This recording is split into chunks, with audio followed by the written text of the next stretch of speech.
श्री राधा कृष्णावतार, श्री राधा भाव भावित श्री चैतन्य महाप्रभु, जिनके, और हम बहुत ध्यानपूर्वक कहते हैं, विरह से ओतप्रोत, मैं बोलने भी वाला हूं ना, अभी बोला नहीं है, बोलना भी चाहता हूं तो मेरे रोंगटे खड़े होते हैं।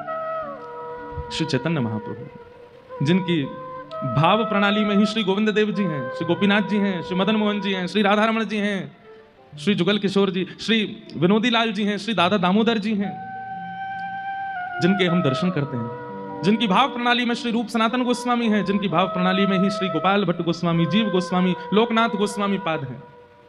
ऐसे श्री चैतन्य महाप्रभु, श्री नित्यानंद महाप्रभु और श्री कृष्ण चैतन्य महाप्रभु। सबसे पहली बात तो बहुत गंभीर है ये चरित्र, इसलिए खूब भाव से सुनिएगा और प्रयास कीजिएगा कि आप लोग जहां जब लेट भी आ रहे हैं तो आके बैठ जाएं, और जिनको जाना होता है वो पीछे ही बैठ जाएं। बस भाव से सुनिए। ये विषय अति गंभीर, अति गूढ़ और अति मार्मिक और समझने योग्य है। वैसे तो भक्तमाल जी में कोई भी चरित्र ऐसा है नहीं जो समझने योग्य नहीं है, पर कुछ विशेष ध्यान लगा करके श्री चैतन्य महाप्रभु के चरित्र को सुनिएगा। ले चलते हैं आपको श्री निकुंज में, चलो पी लो। निकुंज में नित्य केली करते हैं श्री राधा माधव। कभी ठाकुर जी, जैसे हम जिस लीला को सुनते हैं, वृंदावन में ये लीला हुई, यमुना तट पर ये लीला हुई, गिरिराज जी में ये लीला हुई, कई बार कई लीलाएं प्रकट रूप से धाम में नहीं हुई हैं, पर फिर भी वो लीला चलती रहती है। क्यों? निरंतर गोलोक धाम में ठाकुर जी की लीला चलती ही रहती है, उसमें कभी विश्राम नहीं होता। अभी हम लोग कथा सुन रहे हैं, इस समय भी कोई लीला चल रही होगी, और लीला पता है क्या चल रही होगी? आज छठी उत्सव मनाना होगा निकुंज में, सब सखियां घेर करके ठाकुर जी को छठी मना रही होंगी, और फिर आज छठी उत्सव विश्राम होती, कल से तैयारियां शुरू होंगी। क्यों? निकुंज में श्री राधाष्टमी मनेगी, श्री किशोरी जी को प्रादुर्भाव होगा। तो एक दिन निकुंज में एक खंभ की टेक लगा करके श्याम सुंदर बैठे हैं और अत्यंत गहन चिंतन में हैं, और मुखमंडल देख करके पता चल रहा है कि बहुत चिंतित हैं। तभी श्री प्रिया जी का आगमन होता है, और श्री प्रिया जी आकर के श्री चैतन्य श्री ठाकुर जी से कहती हैं, हे श्याम सुंदर, आपके मुखमंडल से ऐसा पता लग रहा है कि आप कोई गहन चिंतन में हैं, किसी अंतरंग विचार में हैं। कहाँ बात है, कहाँ सोच रहे हो? ठाकुर जी बोले, ना श्री जी, कछु बात ना, मैं तो ठीक हूं। हंसने लगे। तो जैसे कोई व्यक्ति चिंतित हंसता है ना, तो उसकी हंसी से पता चलता है चिंता में है, फिर भी हंस रहा है। किशोरी जी बोली, आपके हंसी से ही पता चल रही है कि चिंता में हो, जबरदस्ती हंस रहे हो। कहाँ बात है, मुझे बताओ। बहुत पूछने पर भी ठाकुर जी नहीं बोले। तो श्री जी ने हाथ पकड़ लिया, बोले, मुझको बताओ, नहीं तो फिर देखियो मैं आज प्रसाद नहीं पाऊंगी, आज भोजन नहीं करूंगी। हठ पूर्वक जब किशोरी जी पूछने लगी, तब ठाकुर जी कहते हैं, मैंने ब्रजवासीन को कितनो विरह दियो ना। जिन ब्रजवासीन ने मुझको पलकन पे रखो, जिन यशोदा मैया ने मुझको कभी अपनी गोद पे उतरन नहीं दियो, जो नंद बाबा मेरे पीछे पीछे डोलो करते, जो गोपियां जिनका जीवन ही केवल मैं था, ये मधुमंगल, श्रीदामा, ये जितने मेरे भक्त हैं, जितने मेरे सखा हैं, इनको जीवन प्राण में है, तो मेरे सिवा इनने कोई को कछु महत्व ही नहीं दियो। और आप तो केवल दर्शन भी मेरे, देखती भी मुझे हैं, श्रृंगार भी मेरे भाव से करती हैं, अन्न जल भी वो सेवन करती हैं जिसमें कहीं ना कहीं मेरा भाव विराजमान हो। मैंने बहुत विरह दिया।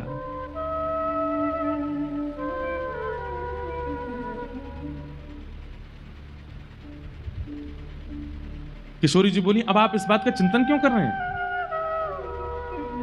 इसके चिंतन का भाव क्या है? ठाकुर जी कहते हैं, मैंने गीता में एक बात कही है, बोले, कहा, ये यथामाम प्रपद्यन्ते ताम तथैव भजाम्य हम। जो मुझे जैसे भजता है, मैं भी फिर उसको वैसे ही प्राप्त करता हूं। श्री जी बोली, मतलब? बोले, मोए कभी कभी इतनो भार लगे अपने ऊपर, यशोदा मैया के अश्रुबिंद, मधुमंगल श्रीदामा के अश्रुबिंद, मेरी प्राण प्रिया श्री किशोरी जी के अश्रुबिंद, इन गोपीन के अश्रुबिंद, ये सब अश्रुबिंद मुझ को बहुत भार लगे। मैं निर्दयी नहीं हूं, पर मुकु लीला संवरण के लिए निर्दयी बनना पड़ो, और मैं हृदय पे पत्थर रख के व्रत छोड़ के चलो गयो। मैं तो रहो द्वारिका में, मैं तो रहो मथुरा में, इतने सुख में विराजो, और मेरे ब्रजवासी दिन रात रोते रहते मेरी याद में। श्री जी मैं इतना निष्ठुर नहीं हूं। तो राधा रानी बोली मैं जानू आप नहीं है निष्ठुर, आप क्यों ये विचार कर रहे हैं? बोले नहीं ना, मेरे चित्त में वो भार बन के बैठी है बात। किशोरी जी बोली तो क्या चाह रहे हैं आप? बोले अब मैं रोऊंगा, अब मैं रुदन करूंगा, और जितनों ब्रजवासी मेरे लिए रोए हैं उतनों ही मैं रोऊंगा, और उनसे ज्यादा रोऊंगा, और रो रो करके बिलक बिलक करके अपने यहां ऋण से मैं उऋण होऊंगा। श्री जी थोड़ी है तो मन से उदास बात सुन करके, पर हंस के बोल रही हैं आप नहीं रो पाओगे। ठाकुर जी बोले क्यों, मैं क्यों ना रो पाऊंगा? बोले कौन के विरह में रोगे? किसके विरह में? आपको विरह है किसका जिसके लिए आप रोगे? आप एक बार कहते हैं श्री राधा, और आपके श्री राधा कहते ही मैं स्वयं को रोक नहीं पाती हूं, मैं तुरंत प्रकट हो जाती हूं। विरह होता है आपको? आप कहोगे हे यशोदा मैया तोड़ी तोड़ी चली आवेगी, आप कहोगे नंद बाबा 100 काम छोड़ करके आवेंगे, आप कहोगे मधुमंगल श्रीदामा रूठे बैठे होंगे तो उठ के आ जाएंगे, लाला बुला रहे हो। आपको विरह होता कहां है तो आप रोगे? ठाकुर जी कहते हैं इसीलिए मैंने कुछ विचार किया है। बोले क्या? किशोरी जी मेरी बात ध्यान से सुनियो। किशोरी जी कह रही हाँ मैं सुन रही हूं, बताओ। बोले मैं आपको देख सकूं, नंद बाबा को देख सकूं, यशोदा मैया को देख सकूं, ब्रजवासी को देख सकूं, पर मैं खुद को ना देख सकूं। मैं आपको नाम गा सकूं पर मैं खुद को नाम ना गा सकूं, क्योंकि मैं स्वयं वही हूं। अगर मैं हूं मैं ही, पर आपके भाव में परिवर्तित है जाऊं, तो मैं अपना नाम गा सकूं, खुद को पुकार सकूं, खुद को ध्यान कर सकूं, खुद के लिए रो सकूं। श्री जी बोली मतलब? बोले मेरी 3 इच्छाएं अधूरी रह गई हैं, और उन इच्छाओं को मुझको पूरा करना है। कौन कौन सी इच्छा? सबसे पहली मेरी इच्छा है कि श्री राधा जी के चित्त में जो प्रेम है मेरे प्रति, वो प्रेम कैसा है उसका मुझे अनुभव करना है।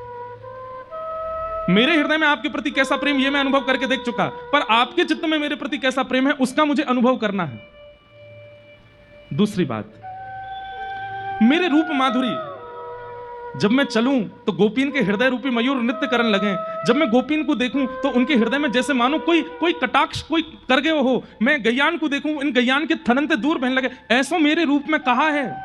मैं अपने रूप को जानना चाहूं। जिस रूप लावण्य को देख करके गिरिराज जी की शिलाएं भी पिघल जाती हैं, उस रूप का आस्वादन मुझे ही करना है कि मेरे इस रूप में ऐसा क्या है, मेरी मधुरिमा में ऐसा क्या है जिससे यह सब हो जाता है। और तीसरी मेरी इच्छा,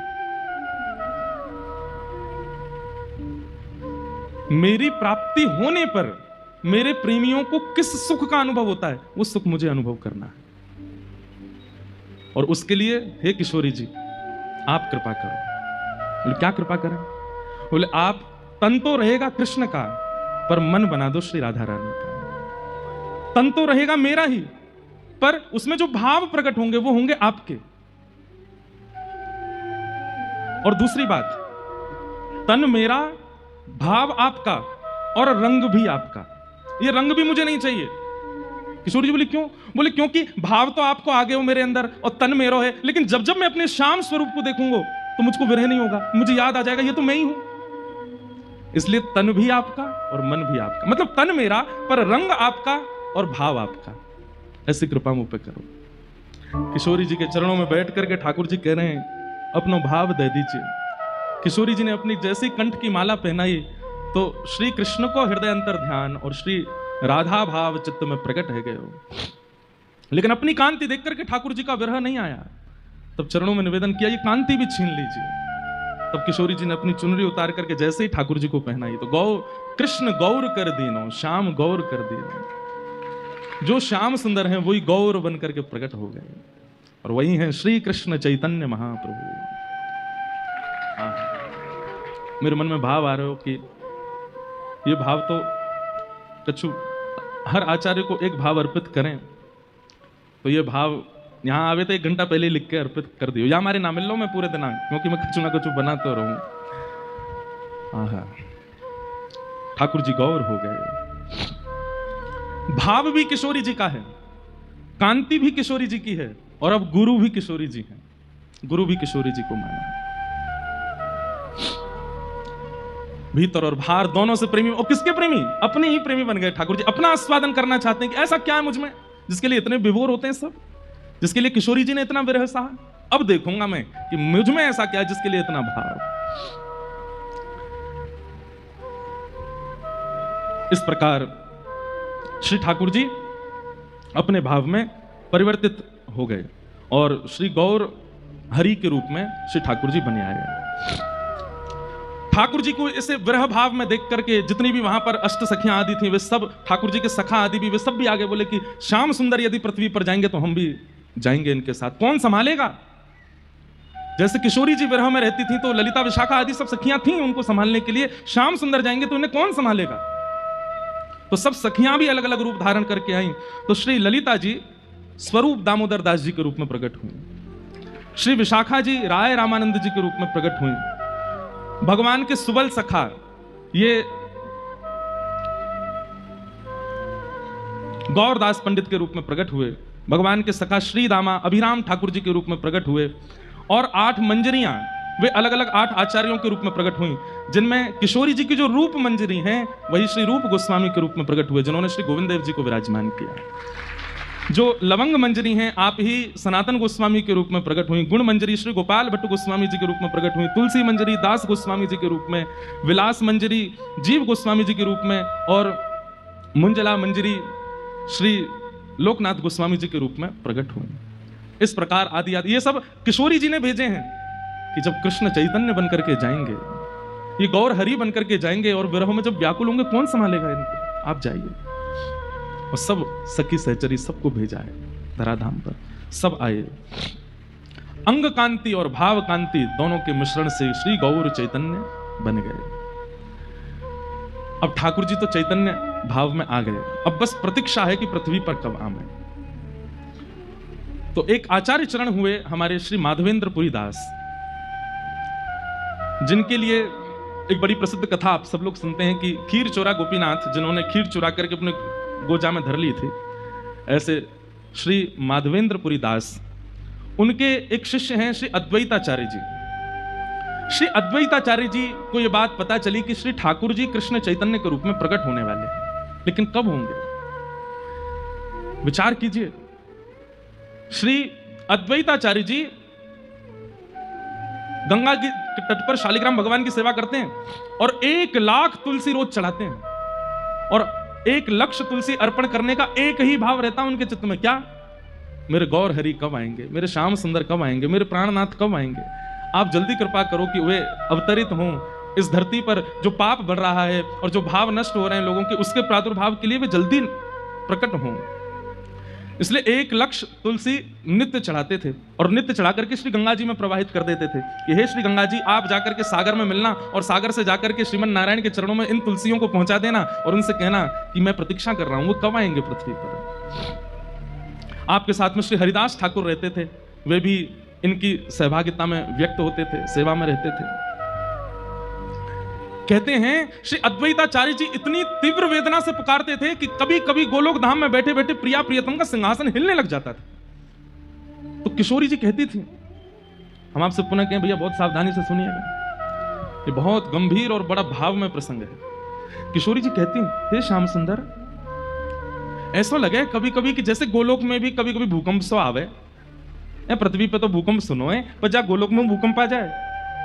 ठाकुर जी कहे, हे श्यामा जी, आप बड़ी भोरी हो, या गोलोक धाम में कभी भूकंप ना आयो करे?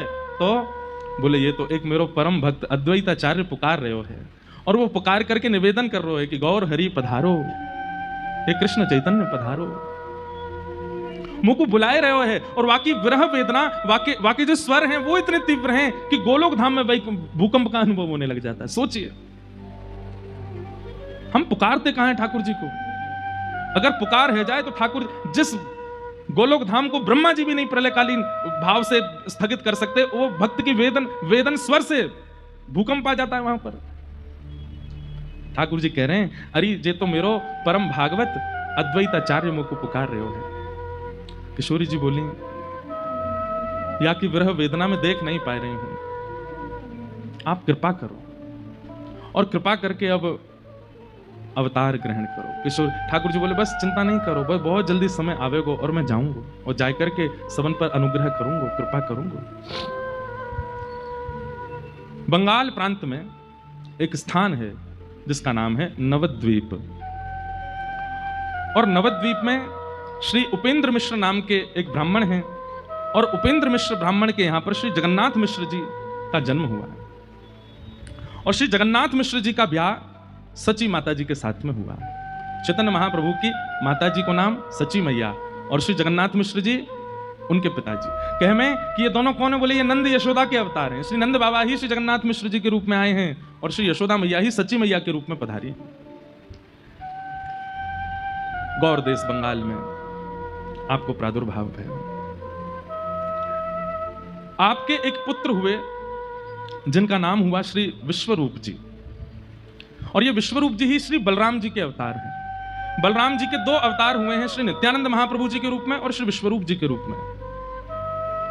आप भी उस विरह की वेदना का अनुभव करने के लिए पधारे हैं।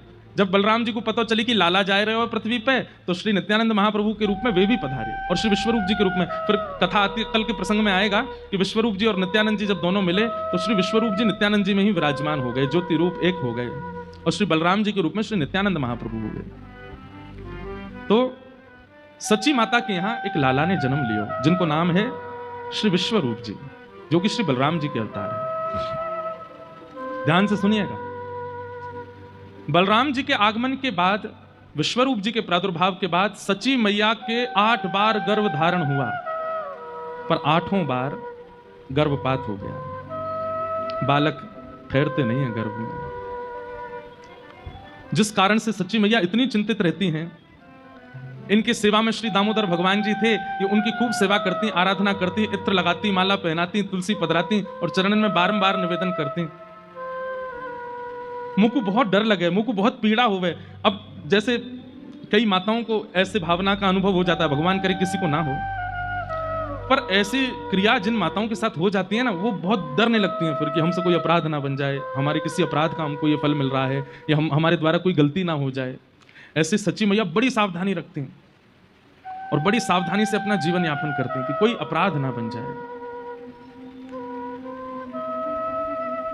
दामोदर भगवान जी की सेवा करती हैं और सेवा करके केवल ये कहती हैं कि हे दामोदरनाथ, आप कृपा करो, मैं अब कोई अपराध नहीं करूंगी, पवित्रता को ध्यान रखूंगी, सब मंगल में हो, बस एक बालक और जीवन में आ जाए, आप जैसे ही आ जाए, आपकी सेवा करवे वारो, आपको भजवे वारो, आपको प्राप्त करवे वारो आ जाए। शुद्ध विचार और शुद्ध मनस्थिति ही ठाकुर जी को आगमन कराती है। हमारी विचारधाराओं में कहीं ना कहीं, हमारे आचरण में कहीं ना कहीं, हमारे भाव में कहीं किंचित कोई दोष रह जाता है, ठाकुर जी आते आते रुक जाते हैं। आप कहेंगे तो फिर आप ये क्यों कहते हैं कि ठाकुर जी भक्तवत्सल हैं, ठाकुर जी करुणा सिंधु हैं, वो दोष विचार नहीं करते। ठाकुर जी नहीं करते विचार, पर एक बात जो श्रीमद् भागवत जी में ठाकुर जी गोपियों से कहते हैं कि मैं पुकारने पर इच्छुक तो इतना होता हूं कि दौड़ करके चला जाऊं, पर तभी मुझे विचार आता है कि कहीं दोष युक्त व्यक्ति है और तब भी मैं पहुंच गया, तो उसके मन में यह भाव आ जाएगा कि आचार्य चरण तो ऐसे ही बोलते थे कथा में, मैं तो खूब दोषी था फिर भी आ गए ठाकुर जी। आचार्यों की वाणी कहीं मिथ्या ना हो जाए, और कहीं उसके मन में यह भावना ना आ जाए कि दोष रहे आवे तो भी ठाकुर जी आ ही जाते हैं, और कहीं उसकी प्रेरणा से और लोग भी दोष युक्त ना रह जाए। समझ रहे ना बात? इसलिए ठाकुर जी किंचित भाव के दोषों को देख लेते हैं कि कहीं विचार और भावों में तो दोष नहीं है, और विचार और भावों में अन्य दोष आ भी जाएं तो भी ठाकुर जी आ जाते हैं, पर कहीं मात्सर्य दोष आ जाता है, ईर्ष्या का दोष। एक बात हमारी लिख लीजिएगा कंठीबद्ध होकर के, ईर्ष्या का दोष यदि चित्त में है तो कितनों नाम जप कर ले, कितनों भजन कर ले, कितनों तिलक लगा लो, कितनों गुरु जी के चरण धो धो के पी ले, नहीं मिलेंगे ठाकुर। ईर्ष्या दोष ठाकुर जी को प्रिय नहीं है बिल्कुल भी।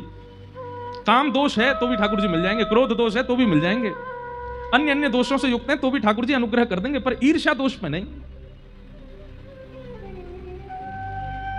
सच्ची मैया परम पवित्र हैं हृदय से और नित्य श्याम सुंदर को पुकारती हैं। अब देखो एक चीज आपको सब जगह मिलेगी कि आचार्य चरणों की माताओं का जीवन देखो। अब इसमें वुमेन एम्पावरमेंट वाले हमको कहीं घसीट नहीं लें, और पिता को कुछ नहीं करना है, सब हमें ही करना है। आप इस बात को ऐसे क्यों ले जाते हैं? पिता के अथक प्रयास से कुछ नहीं होने वाला, बेटा केवल खाएगा पिएगा सोएगा, पर उसके भीतर अंतरंग का जो निर्माण है वो तो मां के स्वभाव से ही होगा। ऐसा भी होता है कि कई बार ठाकुर जी कृपा कर देते हैं, तो माँ भी अपवित्र है, पिताजी भी अपवित्र है, लेकिन बालक शुद्ध हो जाते हैं। तो कहते हैं कि माँ के अंदर जो उनकी माँ का गुण था, वो गुण ठाकुर जी ने कृपा करके उस बालक में दे दिया। तो कई बार नानी का गुण, दादी का गुण, परदादी का गुण भी बालकों में आता है। पर यह बात निश्चित है कि आएगा माँ से ही। इसलिए माँ का पवित्र होना बहुत। कल हम लोग सुन रहे थे कि वहां श्री रामानुजाचार्य जी की माता जी या फिर श्री सतकोप स्वामी जी की माता जी, वो भी ठाकुर जी को देख करके मन में भाव रखते हैं, आप जैसा लाला हो जाए, बस आपकी सेवा करने वाला हो जाए। संतान प्राप्ति में एक नियम तो विशेष ध्यान रखिए, विष्णु आराधनार्थाय।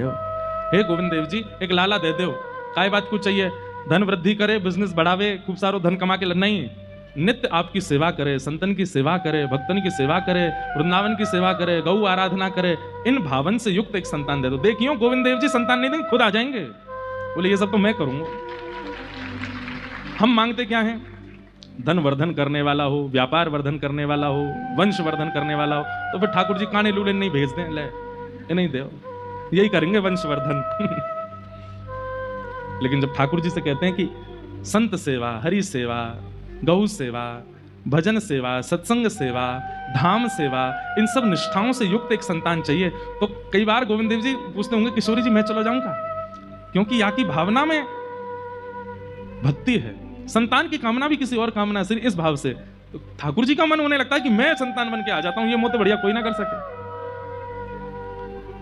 सच्ची मैया का चित्त बहुत पवित्र है, और दामोदर भगवान से केवल कहती हैं, और किसी कामना के लिए पुत्र की याचना नहीं कि वो हमारा संस्कार करे या हमारे वंश का वर्धन करे या आदि आदि सब क्रियाओं को क्रियान्वित करे। केवल एक कामना से पुत्र चाहिए, आपका भजन करे, आपको ध्याए, आपको याद करे, आपकी सेवा करे। बस ये भावना पहुंच गई ठाकुर जी तक, और तभी किशोरी जी को ठाकुर जी कहते हैं, मुंह को तो मिल गई मेरी मैया। बोले कौन? बोले सच्ची मैया, नवद्वीप में गंगा के तट पे अपने दामोदर भगवान से यूं कह रही हैं कि आपको भजवे वारो, और मैं यही भाव से तो जानो चाहूं कि मैं खुद को भजूं, देखूं तो सही मेरे भजन में है का। मुंह को तो मेरी मैया मिल गई। किशोरी जी ने दृष्टि करके देखा, हाँ श्याम सुंदर, ये यशोदा मैया ही हैं, वही अवतार धारण करके गई हैं। और श्री जगन्नाथ मिश्र जी ये साक्षात नंद बाबा हैं। और जिस प्रकार एक राजा कभी फकीरी का अनुभव करना चाहता हो तो सिंहासन पर बैठ करके नहीं कर सकता, अपने सिंहासन से उतर करके जाएगा, रूप बदल करके जाएगा, फकीरों के बीच में रूप बदल के बैठेगा, तभी फकीरी का अनुभव होगा। ठीक उसी प्रकार श्याम सुंदर अपनी प्रेम लक्षणा भक्ति, विरहा भक्ति का अनुभव करने के लिए श्री नुकुंज से सबको प्रणाम करके और सच्ची मैया के गर्भ में विराजमान हो गए, पधार गए। अब देखो ध्यान से सुनना, दामोदर भगवान को प्रणाम करके, और बस यही कामना है कि बालक हो जाए, और बस ये प्रणाम करती करती, यही चिंतन करती करती सच्ची मैया सोई, और उसी रात्रि श्री ठाकुर जी उनके गर्भ में पधारे। और जैसे ही गर्भ में आए हैं श्याम सुंदर, सच्ची मैया को स्वप्न आना प्रारंभ हुआ। और आपने स्वप्न में क्या दर्शन किया? स्वप्न में आपने दर्शन किया कि आप श्री जगन्नाथ मिश्र जी के साथ में जगन्नाथपुरी दर्शन करने गए, जगन्नाथ भगवान का दर्शन करने के लिए गए हैं। गरुण स्तंभ के पास में सिंह द्वार से भीतर प्रवेश कर रहे हैं, एक एक भाव सच्ची मैया को दर्शन हो रहे हैं। ये भावना छूटने ना पाए, ध्यान से सुनिएगा। सच्ची मैया को स्वप्न दिखता है कि जगन्नाथ मिश्र जी उनको जगन्नाथपुरी की यात्रा पर ले गए हैं। सिंह द्वार से भीतर प्रवेश कर रही हैं, पतित पावन भगवान सब दर्शन कर रहे हैं, लेकिन पतित पावन भगवान सच्ची मैया को देख रहे हैं अपनी नेत्रों से। और जैसे ही नेत्र उनकी तरफ हुए तो सच्ची मैया बोलती हैं, हे जगन्नाथ मिश्र जी देखिए, ऐसा लग रहा है पतित पावन भगवान मुझे देख रहे हैं। बोले नहीं, तुम्हें नहीं देख रहे, वो सामने ही देख रहे हैं। आप लोग जगन्नाथपुरी गए हैं ना, और द्वार पे ही भीतर प्रवेश करते ही पतित पावन भगवान है। सीढ़ियां चढ़ने लगी, सच्ची मैया स्वप्न देख रही हैं, और जैसे ही परिक्रमा लगा करके जा रही हैं तो क्या देख रही हैं? जगन्नाथपुरी मंदिर में जितने भी मंदिर देवालय हैं, सबके ठाकुर जी अपने अपने द्वार देहरी पर बाहर आकर के सच्ची मैया को प्रणाम कर रहे हैं। और ये देख करके सच्ची मैया बार बार जगन्नाथ मिश्र जी से कह रही, देखियो ये तो देवता सब बाहर आ गए, ये देखो ये भी देवी बाहर आ गई, ये तो गणेश जी बाहर बैठे हैं। बोले बाहर नहीं है देवी, अंदर बैठे हैं सब। सच्ची मैया को स्वप्न अनुभव हो रहा है। जैसे ही आपने जगन्नाथ मंदिर में प्रवेश किया, और गरुण स्तंभ के पास से दर्शन की आज भी विधा है। गरुण स्तंभ के पास जाकर के जैसे ही सच्ची मैया ने पहले बलभद्र जी को देखा, सुभद्रा जी को देखा, और जैसे ही जगन्नाथ जी को देखा, तो जगन्नाथ जी को देखते ही जगन्नाथ जी मंद मंद मुस्काने लगे, और मुंह खोल खोल करके बार बार जैसे मानो मैया मैया कहकर के सच्ची मैया को पुकार रहे हूं। और तभी अचानक से विशाल विग्रह श्री जगन्नाथ जी का धीमे धीमे धीमे धीमे छोटा होता चला गया। अचानक से श्री जगन्नाथ जी की भुजाएं प्रकट हो गई, चरण प्रकट हो गए और नन्हे से गोपाल जी बनकर के ब्रह्म वेदी से उतर करके दोहरियां दौड़ करके आए और सच्ची मैया की गोद में आकर के लिपट गए। ये स्वप्न सच्ची मैया ने देखा। बंधुओं, श्री गौर हरि कौन है? जब लीला संवरण करते हैं श्री चैतन्य महाप्रभु, प्रकट भी श्री जगन्नाथ जी से हो रहे हैं आज सच्ची मैया के पास में। और जब आप लोग सुनेंगे कि श्री चैतन्य महाप्रभु लीला विजय कर गए, तो उस दिन भी सुनेंगे कि दौड़ करके श्री जगन्नाथपुरी मंदिर में प्रवेश करते हैं और गरुड़ स्तंभ के पीछे से दौड़ करके जाते हैं और श्री जगन्नाथ जी में ही विलीन हो जाते हैं। चैतन्य महाप्रभु साक्षात श्री कृष्ण है, कोई अंतर नहीं। घबरा करके मैया के नेत्र खुले और यही स्वप्न सच्ची मैया जगन्नाथ जी को सुनाती हैं। जगन्नाथ मिश्र अपने पतिदेव को, मैंने अभी एक स्वप्न देखो। बोले कहा? बोले ऐसे हम लोग जगन्नाथपुरी गए और वहां पर जगन्नाथ जी छोटे लाला बन गए और वही दौड़ करके आके मेरी गोद में आकर के बैठ गए। मैं उनको खिला रही हूं, उन्हीं को हृदय से लगा रही हूं। देवी, ये तो शुभ है, ठाकुर जी का दर्शन होना स्वप्न में, ये तो अच्छी बात है, इसमें चिंता क्यों करती है? चलो स्नान ध्यान करो, सेवा करो। सच्ची मैया स्नान ध्यान कर रही है, लेकिन चिंतन में वही चल रहा है कि जगन्नाथ जी, अच्छा स्नान करके आप जैसे ही बाहर आई तो आपके श्री अंग में वो लक्षण प्रकट होने लगे जो एक गर्भवती माता के होते हैं। आपको पीड़ा जैसी होने लगी, वमन की सी स्थिति बनने लगी। तो आपने जाकर के श्री जगन्नाथ मिश्र जी से कहा कि नहीं, थोड़ा दाई माँ को बुलाओ ना, मुझे कुछ अनुभव हो रहा है। तो जैसे ही दाई माँ आई, आकर के उन्होंने जैसे ही सच्ची मैया की नाड़ी देखी और देख करके तुरंत प्रसन्न होकर के श्री जगन्नाथ मिश्र जी से कहा, बधाई हो, घर में नन्ही किलकारी आवे वारी है, आज सच्ची मैया को गर्भ होने का अनुभव हो रहा है। उसी रात में स्वप्न हुआ, मतलब स्वप्न के द्वारा ही श्री जगन्नाथ जी गर्भ में पधार गए हैं सच्ची मैया के। अब तो स्थिति ये कि सच्ची मैया को खूब सारे अनुभव होने लगे। कभी कभी क्या अनुभव होता है, सुबह उठती हैं और जैसे ही आंगन में देखती हैं तो खूब सारे सुगंधित पुष्प चारों ओर पड़े हैं। सच्ची मैया आकाश की ओर देखती हैं और जैसे तेज धूप उनको लगती है और जैसे वो ऐसे करती, इतने में एक बादल आता है और ऊपर आकर के छतरी बनकर के सच्ची मैया के घूमने लगता है। जहां जहां जाती है वो बादल ऊपर ही डोलता है। ये सब अनुभव होने लगे। आप जैसे ही सूर्य नारायण को अर्घ देने जाती हैं, इतने में क्या देखती हैं कि सूर्य के नेत्र प्रकट हो गए, सूर्य की मुस्कान आ गई और सूर्य देव प्रणाम कर रहे हैं, सच्ची मैया को वंदन कर रहे हैं। आप जब गौशाला में जाती हैं तो सारी गाय रम्माना बंद कर देती हैं और सच्ची मैया को देख करके नेत्रों से अश्रुपात करने लगती हैं। क्यों? क्योंकि सबको पता है कि गर्भ में कौन है। इस प्रकार के अनुभव आपको होने लगे। कभी बालक के चरणों के चिन्ह दिखाई देने लगते हैं, कभी सूर्य चंद्र के प्रणाम की भावना आपके चित्त में आने लगती है, कभी बादल छतरी बनकर के घूमने लगते हैं। आप जाकर के श्री जगन्नाथ मिश्र जी से कहती हैं, ये सब अनुभव मुझे हो रहे हैं, तो इन अनुभवों से तुम कहीं व्यथित तो नहीं हो रही हो? सच्ची मैया कितनी व्यथित तो नहीं, पर चित्त में आनंद हो रहा है। देवी, तुमको चाहती हो, देखो गर्भ में बालक है, तुम्हें बहुत सावधानी रखनी, पहले ही 8 बार गर्भपात हो चुका है, अब नहीं होना चाहिए, बहुत साफ। तुम कुछ चाहती हो तो मैं वो व्यवस्था कर दूं? सच्ची मैया बोले, एक काम कर दीजिए। बोले क्या? अखंड संकीर्तन बैठवा दीजिए घर पे, दिन रात मेरे कानों में केवल हरिनाम चलता रहे। अभी मां को 1 महीना ही हुआ है गर्भ धारण किए और श्री घर में अखंड संकीर्तन बैठ गया। दिन भर कीर्तन होता है, रात भर कीर्तन होता है। चलती फिरती उठती बैठती मां के कानों में केवल और केवल श्री प्रिया प्रियतम का नाम गूंजता रहता है।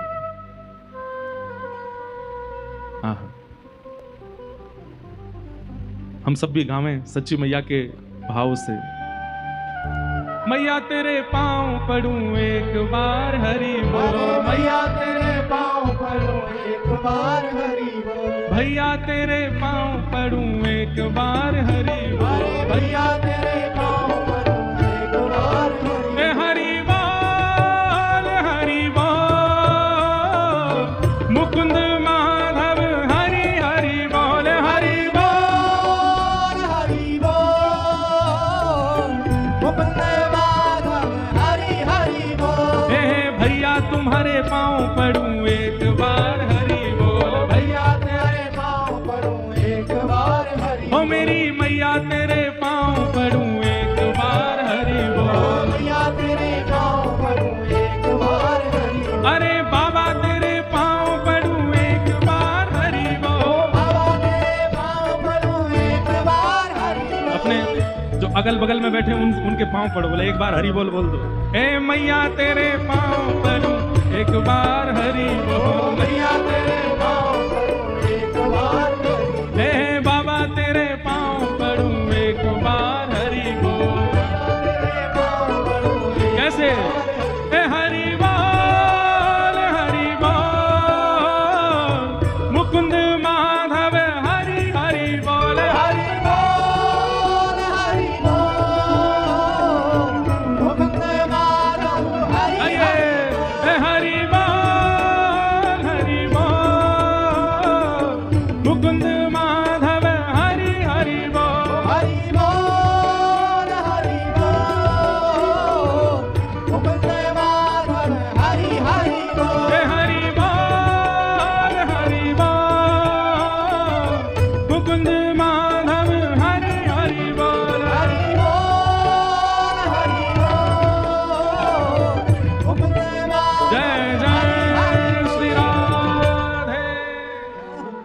महाराज जाओ। जय बैठो, बैठ जाओ, बैठ जाओ, बैठ जाओ। ऐसे नाम संकीर्तन होता है और चलते फिरते उठते बैठते खाते पीते नाचते रहती हैं श्री सच्ची मैया। भोजन भी बनाती हैं तो भी हरि बोल हरि बोल हरि बोल, स्नान भी करती हैं तो हरि बोल, वस्त्र धारण करती हैं तो हरि बोल, कोई भी क्रिया कर रही। और उस परिस्थिति में जब गर्भ में बालक है, 13 महीने तक गर्भ में रहे गौर हरि चैतन्य महाप्रभु। यहां पर सच्ची मैया की स्थिति तो ऐसी है कि बस कीर्तन सुनती हैं और नृत्य करती रहती हैं। और यहां नवद्वीप से थोड़ी ही दूरी पर शांतिपुर नाम का एक ग्राम है, जहां गंगा जी के तट पर अद्वैत जो बुला रहे हैं चैतन्य महाप्रभु को, पुकार रहे हैं। श्री अद्वैताचार्य जी रोते हैं और नित्य पुकारते हैं, हे प्रभु कब आएंगे आप, कब आएंगे आप, हे गौर हरि कब कृपा करेंगे आप। आप नित्य 1 लाख तुलसी अर्पित करते थे, हम सुन रहे थे अभी। और नित्य की भांति उन 1 लाख तुलसियों को पहले ठाकुर जी पर अर्पण करते, फिर उन सब 1 लाख तुलसियों को लेके जाते, एक एक गंगा जी में डालते कि आप जाके समुद्र में जब मिलें तो क्षीर सागर में ठाकुर जी के चरणों में कहना कि वो आम है। लेकिन आज जैसे अद्वैत प्रभु गंगा जी के तट पर गए, बगल में ठाकुरदास बैठे हैं, श्री हरिदास ठाकुर बैठे हैं, और तभी आप जैसे ही तुलसी अर्पण करने लगे, पुष्प अर्पण करने लगे, तो शांतिपुर से वो पुष्प और तुलसी आगे की ओर न जाकर के पीछे की ओर जाने लगे। मतलब धारा इधर की है, गंगा जी नवद्वीप से आ रही हैं, कहां शांतिपुर, और शांतिपुर से आगे गंगा सागर में जा रही हैं। लेकिन आज जब तुलसी और पुष्प अर्पण कर रहे हैं तो गंगा जी की धारा तो इधर की है, लेकिन तुलसी और पुष्प वे उल्टे जा रहे हैं, पीछे की ओर प्रस्थान कर रहे हैं। और ये दृश्य देख करके श्री अद्वैताचार्य जी व्याकुल हो गए और तुरंत हरिदास ठाकुर जी को बुलाया। बोले देखो ये क्या हो रहा है। बोले गुरुदेव ये तो आश्चर्य है, ये तुलसियां ये पुष्प ये उल्टे क्यों जा रहे हैं, ये धारा में क्यों नहीं बह रहे हैं। तुरंत अद्वैताचार्य जी व्याकुल हो गए और तुलसी और पुष्प जिस प्रवाह में जा रहे हैं, आप भी कूदते फांदते अपनी भुजा उठा करके उन्हीं पुष्प और तुलसियों के पीछे पीछे दौड़ने लगे। घाटों को लांघते हुए, नगरों को पार करते हुए पहुंच गए नवद्वीप। और वो 1 लाख तुलसियां और पुष्प एक साथ नवद्वीप में प्रवेश करती उल्टी धारा में। और तभी आप पहुंचे नवद्वीप, और नवद्वीप में क्या देखा, एक महिला स्नान कर रही हैं, गर्भवती माता जी, और वे 1 लाख तुलसी और पुष्प जाकर के उन्हें घेर लेती हैं और चारों तरफ बस उन मैया के ही घूम रही हैं। वो मैया अपने हाथों से दूर करती हैं, लेकिन वो तुलसी बह बह करके उनके गर्भ के आसपास आकर के स्पर्श करने लगती हैं। वो और कोई नहीं, श्री सच्ची मैया है। सच्ची मैया स्नान कर रही हैं। श्री अद्वैताचार्य जी बाहर बैठ करके दर्शन कर रहे हैं और नेत्रों से अविरल अश्रुधार गिर रहे हैं। हरिदास ठाकुर कहने लगे, आचार्य क्या हुआ। बोले मेरे प्रभु आ गए, मेरे आचार्य आ गए, श्री कृष्ण आ गए, मेरे महाप्रभु आने वाले हैं। बस देखो मेरे द्वारा अर्पित की गई तुलसियां ये मैया को घेर करके सब उनको अर्पित हो रही। सच्ची मैया खूब देर स्नान करती रही। ये तुलसी पुष्प पता नहीं कहां से इतने आ गए सब मेरे समीप, लेकिन वो सब उनके अंग पे स्पर्श कर रहे हैं। सच्ची मैया स्नान करके जैसे ही बाहर आई तो श्री अद्वैताचार्य जी दंडवत प्रणाम करने लगे। उनका प्रणाम देखते ही सच्ची मैया घबरा गई। हे आचार्य चरण आप ये क्या कर रहे हैं, आप मुझे प्रणाम क्यों कर रहे हैं, आप मुझे प्रणाम मत कीजिए, ये पाप मत चढ़ाइए। हरिदास ठाकुर जी भी प्रणाम करने, आप दोनों से मेरा वंदन है, आप हम इस योग्य नहीं कि आप हमको प्रणाम करें, हमें आपको प्रणाम करना चाहिए, आप हमें प्रणाम मत कीजिए। हे आचार्य चरण थोड़ा ध्यान रखिए, मुझे पाप नहीं चढ़ाना है अपने ऊपर, मैं पहले ही 8 बार पीड़ा सहन कर चुकी हूं गर्भपात की, इस बार मुझे पीड़ा नहीं सहनी है। आचार्य चरण आप बहुत महान हैं, आप मुझे प्रणाम मत कीजिए। अद्वैताचार्य जी प्रणाम करके जब उठे हैं तो नेत्र लाल पड़े हैं, मुखमंडल पर प्रसन्नता है, मुस्कान है, और नेत्रों से अविरल अश्रुधार गिर रही है। सच्ची मैया तो उनके रूप को देख करके घबरा गई कि मुझसे कोई अपराध बन गया, ये क्या हो गया, ये मुझे प्रणाम कर क्यों रहे हैं। दौड़ करके सच्ची मैया अपने घर भागी, इतनी भयभीत हो गई, इतनी घबरा गई, बार बार अपने गर्भ का स्पर्श करें कि कुछ हो ना जाए। एक श्रेष्ठ आचार्य चरण ने मुझको प्रणाम कर लिया। आपने जाकर के तुरंत जगन्नाथ मिश्र जी से कहा कि देखिए ना, घाट पर एक महापुरुष मुझे प्रणाम कर रहे थे। यहाँ जगन्नाथ मिश्र जी रोज ही सुनते हैं, कभी इनको लगता है कि इनको सूर्य प्रणाम कर रहा है, कभी इनको लगता है इनको चंद्रमा प्रणाम करने, कभी इनको लगता है कभी इनको लगता है कि गैया इनको प्रणाम कर रही है। रोज ही कुछ ना कुछ भाव है। देवी पता नहीं, हमें तो लगता है कि कौन आए हैं गर्भ में कि सब तुमको प्रणाम करते से दिखते हैं। मैं कुछ भाव नहीं बना रही हूं मन से, आप जाकर के देखिए, वहां पर श्री साक्षात अद्वैताचार्य जी मुझे प्रणाम कर रहे थे। जगन्नाथ मिश्र जी गए और देखा तो अभी भी भाव निमग्न, हाथ जोड़ करके बस नेत्रों से अश्रु बहा रहे हैं। मेरे प्रभु आ गए, मेरे प्राणनाथ आ गए, मेरे जीवन धन आ गए। जगन्नाथ मिश्र जी ने जाकर के प्रणाम किया, वंदन करते हुए कहा, हे प्रभु, आपकी इस प्रकार की इस लीला का मैं क्या अर्थ लगाऊं? आपने सच्ची को प्रणाम क्यों किया? अद्वैत आचार्य जी बोले, मेरे पास शब्द नहीं है बताने को, मैं बस ये कह सकता हूं, जो सुख त्रेता में दशरथ और कौशल्या को प्राप्त हुआ, जो सुख द्वापर में नंद यशोदा को प्राप्त हुआ, वो सुख कलयुग में आपको और आपकी गृहिणी को प्राप्त होने वाला है। बस प्रतीक्षा कीजिए, अब जल्दी ही आनंद होगा। इस विश्व में पुनः कृष्ण संकीर्तन होगा, पुनः नाम संकीर्तन होगा, पुनः राधा भाव कृष्ण भाव की स्थापना होगी। बस प्रतीक्षा कीजिए, पवित्र हृदय से प्रतीक्षा कीजिए। आज जगन्नाथ मिश्र जी को भी विश्वास हो गया कि सच्ची मन से भाव नहीं बना रही है, सच में उसे अनुभव हो रहे हैं सबके प्रणाम का। जगन्नाथ मिश्र जी वापस आए, सच्ची मैया ने पूछा, बोले नहीं कुछ नहीं, बस ऐसे प्रणाम कर रहे थे, आपको सौभाग्यवती नारी जान के आपके गर्भ का बालक भक्त हो इसलिए प्रणाम कर रहे थे। 12 महीने बीत गए, अभी तक बालक का जन्म नहीं हुआ। सच्ची मैया ने घबरा करके तुरंत कहा, बोले कि आप किसी ज्योतिषी को बुलाइए, कोई पंडितानी बुलाओ, कोई भैया कोई पंडित जी आए देखें, 9 महीने में गर्भ बालक जन्म लेता है, 12 महीने बीत गए, अभी तक बालक का जन्म नहीं हुआ, कहीं कोई दिक्कत तो नहीं है, आप दिखवाइए ना। वो किस पंडित को बुलाए? बोले हमारे पिताजी श्री नीलांबर चक्रवर्ती जी बहुत बड़े विद्वान हैं, उनको बुलाओ। तो सच्ची मैया के पिताजी ज्योतिषाचार्य हैं, उनको बुलाया गया। वे आए, आकर के कहा, बिटिया क्या बात है? बोले कि पिताजी 12 महीने हो गए गर्भ को, अभी तक जन्म नहीं हुआ और मुझे प्रसव पीड़ा भी नहीं हो रही है, मैं बहुत चिंतित हूं कि कहीं बालक सुरक्षित तो है ना, आप मेरा हस्तकमल देख करके बताइए ना। नीलांबर चक्रवर्ती जी ने कई बार अपनी बेटी का हाथ देखा है, वे जानते थे सब, लेकिन आज जैसे ही हस्तकमल आगे किए हैं तो हस्तकमल की जितनी भी रेखाएं थी, उन रेखाओं में रेखा हमारी आपकी तरह नहीं थी, मानो जैसे शंख बन रहा हो, पद्म बन रहा हो, चक्र बन रहा हो, रेखाएं परिवर्तित हो गई। और उन चक्रों को, उन चिन्हों को देख करके जो ज्योतिष के बड़े बड़े पंडित जो ज्योतिष अध्ययन करते हैं, उन ज्योतिष अध्ययनों में जो सब सर्वश्रेष्ठ जिन आकृतियों को बताया गया, वो समस्त आकृतियां एक साथ किसी के हाथ में हो ही नहीं सकती हैं। लेकिन आज नीलांबर चक्रवर्ती जी अपनी पुत्री का हाथ देखते हैं, हाथ कांपने लगते हैं और कहते हैं, लाली ये तेरी हस्तरेखा परिवर्तित कैसे हो गई, ये सब कुछ इतना सुंदर कैसे हो गया? रुदन करने लगे और वे भी प्रणाम करने लगे। सच्ची मैया बोली, जगन्नाथ मिश्र जी देखो आज पिताजी भी प्रणाम कर रहे हैं, ये हो क्या रहा है? अरे ठाकुर जी आए हैं गर्भ में, सब प्रणाम करेंगे। लाली तो चिंता मत कर, पूर्ण समय लेने दो, ये जो भी हैं ये अत्यंत श्रेष्ठ हैं, अत्यंत महापुरुष हैं, वे निश्चित ही अपने परिपूर्ण भाव से प्रकट होंगे, इसलिए तुम बिल्कुल निश्चिंतित होकर, निसंकोच होकर के ये ऐसा बालक जन्म लेगा जिस बालक के जन्म लेने से तुम और तुम्हारा पूरा कुल सौभाग्य मानेगा। बस प्रतीक्षा करो। धीरे धीरे धीरे 13वां महीना प्रारंभ हुआ और धीमे धीमे आ रही है होली, यानी कि फाल्गुन का महीना। और जैसे ही फाल्गुन की द्वादशी आई है, फाल्गुन की पूर्णिमासी आई है, आहा फाल्गुन पूर्णिमा का दिन है और उस दिन चंद्र ग्रहण भी है, चंद्र ग्रहण भी है।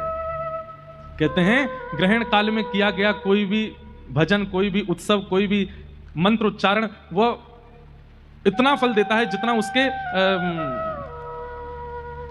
अनुष्ठान, और वो सर्वश्रेष्ठ अनुष्ठान क्या बोलते हैं उसको, क्या, पुरुषण करने से जो फल प्राप्त होता है वो ग्रहण काल में एक बार मंत्र बोलने मात्र से हो जाता है। कितना सुंदर भाव प्रस्तुत करते हैं आचार्य चरण कि श्री चैतन्य महाप्रभु शरद पूर्णिमा को ही क्यों प्रकट हुए।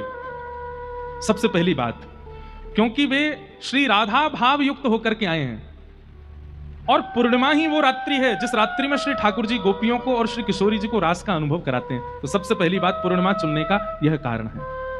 दूसरी बात, ठाकुर जी प्रकट हुए जन्माष्टमी अष्टमी और श्री किशोरी जी प्रकट हुई राधाष्टमी। 8 और 8 दोनों एक हुए, कितने हुए? 16। और 16वें दिन आती है पूर्णिमा। यानी कि इस बात से प्रस्तावित हुआ कि ना तो ये केवल राधा है, ना ये केवल कृष्ण है, ये राधा कृष्ण मिलित हैं, इसलिए पूर्णिमा को आ रहे हैं, पूर्णिमा को आ रहे हैं। पूर्णिमा, उसमें भी फाल्गुन महीना क्यों चुना? बोले भैया साल भर तो कन्हैया को रंग चढ़े सबन पे, ये एकमात्र होली है जहां दिन किशोरी जी को रंग चढ़े श्याम सुंदर पे। तो आज ठाकुर जी इस बात को प्रस्तुत करने के लिए कि मैं अपने वर्ण में नहीं आया हूं, किशोरी जी ने मुंह पर रंग डारो है अपनो, या हमारे श्री फाल्गुन पूर्णिमा के दिन गौर प्रकट हुए हैं। आज ठाकुर प्रकट होकर के चैतन्य महाप्रभु कह रहे मेरो वर्ण नहीं है, किशोरी जी ने रंग लगा के भेजो मुझको, आज वे जीती है मैं हारो हूं, या हमारे पूर्णिमा को प्रकट भय। अच्छा एक बात और, पूर्णिमा पर श्री चैतन्य महाप्रभु प्रकट हुए। आप आचार्यों के जितने भी उत्सव देखेंगे या तो एकादशी को होते होंगे या द्वादशी को होते होंगे, ठाकुर जी के उत्सव देखोगे तो अष्टमी को होते होंगे, नवमी को होते होंगे। आचार्य उत्सव ज्यादातर एकादशी और द्वादशी, तिरोभाव और प्राकट्य दोनों, और ठाकुर जी के उत्सव अष्टमी और नवमी। लेकिन कुछ गिने चुने ही हैं जो पूर्णिमा को आए हैं, उनमें से पहले हैं श्री चैतन्य महाप्रभु, और दूसरे बताएं श्री राधा रमण लाल प्रभु, वे भी पूर्णिमा को आए हैं, बुद्ध पूर्णिमा। और एक बात और बता दें, हाँ निम्बार्क भगवान भी पूर्णिमा को, जय हो पलसाना वाले महाराज जी, बहुत गिने चुने होंगे। और एक आपकी राजस्थान की लाली, कौन, मीराबाई, शरद पूर्णिमा को। मतलब एक बात तो स्पष्ट हो जाएगी, प्रेम रस से युक्त जितने भी आए हैं पृथ्वी पर वो पूर्णिमा को ही आए हैं, पूर्णिमा को ही प्रकट हुए हैं। चाहे वो भगवान हो राधा रमन लाल, चाहे वो भक्त हो, प्रेमी जितने भी भाई, ऐसा नहीं है कि आप एकादशी वालों को कुछ नहीं समझो, अष्टमी नवमी वालों को कुछ नहीं समझो, पर हाँ पूर्णिमा के दिन तो एक बार से ये कहते हैं तो अत्यंत प्रेम युक्त होकर के आए हैं सब पूर्णिमा को पधारे। तो फाल्गुन की पूर्णिमा को ग्रहण लगने वाला है, संध्या के यही समय हुआ है जिस समय पर अभी हम बैठे हैं, लगभग 6:30-7 बजे के बीच का समय है। ग्रहण लगने वाला, ग्रहण से पहले सूतक होता है, और सूतक के बाद जैसे ही ग्रहण लगता है तुरंत सब आचार्य चरण जाते हैं, स्नान करके और नदी के तट पर बैठ करके अपने अपने नाम जप आदि में लग जाते हैं। सच्ची मैया का घर बिल्कुल गंगा जी के तट पे है, और पूरा दिन व्यतीत हो गया। जैसे ही सूर्य अस्ताचल को गए हैं, चंद्रमा प्रकट होने वाले हैं ना, तो अब देखो राम जी आए तो पक्षधर हो गए, सूर्य को ही सारा मौका दिया, ठाकुर जी आए तो पक्षधर हो गए, चंद्रमा को ही मौका दिया। लेकिन एक तो हमारी श्री बरसाने वाली वृंदावनेश्वरी राधा रानी, इनने दोनों को मौका दिया, सुबह सुबह होती हैं जब ब्रह्म मुहूर्त सूर्य उदयमान हो रहे हैं। और एक श्री चैतन्य महाप्रभु, ये भी ऐसे काल में हुए कि सूर्य चंद्र दोनों आकाश में, सूर्य अस्ताचल को जा रहे हैं, चंद्र उदित हो रहे हैं। बड़े बड़े ऋषि, बड़े बड़े महातपी, बड़े बड़े योगी, बड़े बड़े ध्यानी, बड़े बड़े नाम जापक सब आ गए गंगा के तट पर, और सब ने जैसे ही देखा ग्रहण शुरू होने वाला, उसी समय डुबकी लगा लगा करके सब अपने अपने पुरुष चरण में बैठ गए हैं। और ठीक उसी काल में, उसी नक्षत्र में, यहां बाहर सब चारों ओर से सच्ची मैया का घर घिरा हुआ है नाम जापकों से, और उसी काल में श्री सच्ची मैया के गर्भ से साक्षात राधा भाव विहित साक्षात कृष्ण तन श्री चैतन्य महाप्रभु का प्रादुर्भाव हुआ है। बोलो आचार्य चरण की, श्री महाप्रभु कृष्ण चैतन्य की जय जय श्री राम। निताई गौर हरि, निताई गौर हरि, निताई गौर हरि। आप सबने तो जय जयकार करी, लेकिन वहां क्या हुआ, जैसे ही ग्रहण लगा है और जितने ही आचार्य सब बाहर बैठे हैं अपनी अपनी मालाएं लेकर के, कोई देवी का ध्यान धर रहा है, कोई शंकर जी का ध्यान धर रहा है, कोई नारायण का ध्यान धर रहे हैं, कोई किसी का ध्यान धर रहे हैं, अपने अपने इष्टों का ध्यान धरने के लिए बैठे हैं। ग्रहण शुरू होते ही यहां पर चैतन्य महाप्रभु प्रकट हुए हैं, सच्ची मैया के गर्भ से प्रकट होते ही यहां तो प्रकट हुए ही, जितने भी बाहर बैठे थे उन सबके नाम में जो जो उनके इष्ट हैं वो प्रकट होने लगे। शंकर जी प्रकट हो गए, देवी प्रकट हो गई, नारायण प्रकट हो गए, लक्ष्मी प्रकट हो गई। मानो जीवन भर जितना भी उन्होंने जब तप किया सबका फल मिल गया। आज ठाकुर जी प्रकट होकर के दर्शन देने लगे, लेकिन थोड़ी ही देर में देवी अंतर ध्यान हो गई, महादेव अंतर ध्यान हो गए, ठाकुर जी अंतर ध्यान हो गए, नारायण अंतर ध्यान हो गए, और सबके नेत्रों में एक गौर प्रकट हो गए, साक्षात चैतन्य प्रकट हो गए। वही चैतन्य महाप्रभु सबके चित्त में दृष्टि गोचर होने लगे और सब आनंद करने लगे। दौड़ से दूर से दौड़े आ रहे हैं कौन, अद्वैताचार्य जी नगाड़े बजाते हुए, शंखनाद करते हुए, श्री हरिदास ठाकुर जी नृत्य करते हुए आ रहे हैं। सब आचार्य जहां जहां थे सब दौड़ दौड़ करके आए हैं और आकर के श्री सच्ची मैया के घर पधारे हैं। और तभी देखते हैं आज कृष्ण गौर बन करके आए हैं, सच्ची मैया की गोद में लेटे हैं, सुंदर आनंद हो रहा है। हमारे सरस निकुंज की एक विशेषता बताएं, यहां पर स्वयं आचार्यों ने प्रकट होकर के अपने उत्सव मनवाए हैं। जिस प्रकार रेवासा में आचार्यों ने प्रकट होकर के नाभा जी से अपने चरित्र लिखवाए हैं, ऐसे ही यहां के सरस कुंज में श्री सरस माधुरी जी के आज्ञा देकर के और आचार्य चरणों को आज्ञा देकर के सब आचार्यों ने अपने उत्सव मनवाए हैं।